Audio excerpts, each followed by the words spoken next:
Are you going crazy because you can't finish a game? Well, don't worry, you're not alone. Most of the game developers can't finish a game, and I think we all can agree that the reason is poor time management. There once was a guy who beat this problem and his name was Wilfredo Pareto. He was an Italian economist who realized that 80% of the land in Italy was owned by 20% of the population.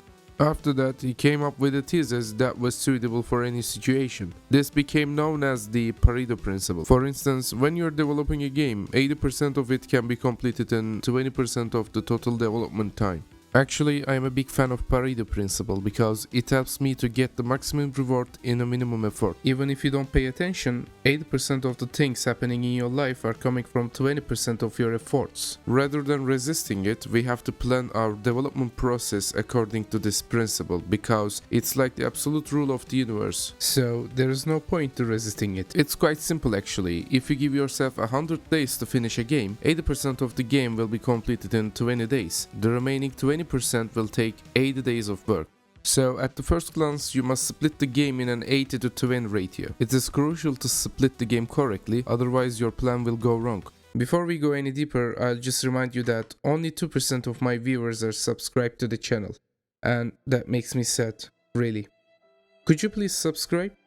Let's continue by splitting the game Grand Theft Auto 5 as an example. You might be a big fan of GTA 5 for only storyline and quests, but this doesn't mean that 80% of the GTA 5 is quest and the story. Unfortunately, 80% of the GTA 5 is walking, driving, shooting and killing people. If you can't accept the fact that missions and the story have no effect on the game, I would like to remind you that it's not possible to play the story without shooting, killing or driving a vehicle.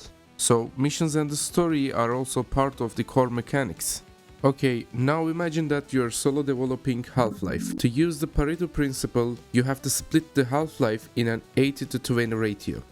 What's the 80% of the Half-Life? Unfortunately, it's not the story and level design. This might offend the gamers like us, but we have to deal with this fact. Look at what John Carmack said about it. Story in a game is like story in a porn movie. It's expected to be there, but it is not that important. Carmack points that the players are more interested in the gameplay experience than the story in a game. So you better put the gameplay experience to 80% part rather than story. As a conclusion, 80% of the Half-Life is walking, shooting, killing people and physics. The remaining 20% is level design, story, concept, UI and other things. As a result of splitting the game, we are sure about how much time we have to invest in each gameplay feature. Let's assume that we have 1000 days to finish Half-Life. At the first glance, there are two options according to Pareto principle. Option 1 is developing 80% of the game in the first 200 days and you'll struggle with the remaining 20% for 2 years. Imagine working for 2 years on features that are necessary but not that important. You have to survive for like 2 years with an iron will. Option 2 is starting with the 20% of the game and you'll be spending 2 years on features that are necessary but not that important. Do you really think that you can work on features that are not important for 700 days? I think not. At the end of the day, you have to maintain your motivation to survive the hardest part of the game, which is the 20% part. At this point, I would like to introduce my invention, the Ultra Mega Motivational Responsive 80 to 20 Pareto Principle.